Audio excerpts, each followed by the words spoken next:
Bizlarning bolalarimiz, bizlarning farzandlarimiz, bizlarning nevarlarimiz bizdan ko'ra bilimdon, bizdan ko'ra kuchli, aqlli, dono va albatta bizga nisbatan baxtli bo'lishi shart.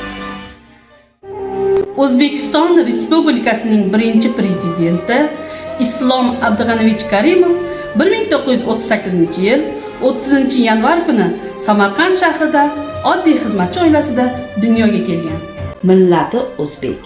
1955-yil Samarqanddagi Aleksandr Sergeyevich Pushkin nomli 21-maktabni tamomlaydi.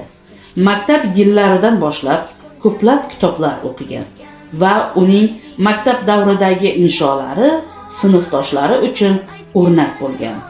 Yosh Islom Abdug'anovich Karimovning kelajakda kim bo'lishini aytganda, bolalar ham, kattalar ham lol qoladi. U Amir Temurdek bo'lmoqchiman deb aytar edi.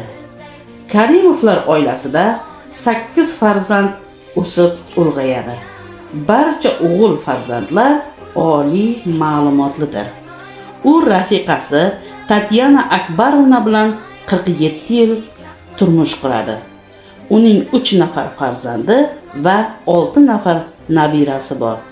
O'zbekiston davlati asoschisi va birinchi prezidenti Islom Abdug'anovich Karimov 2016-yil 2-sentyabr kuni og'ir xastalikdan so'ng vafot etadi.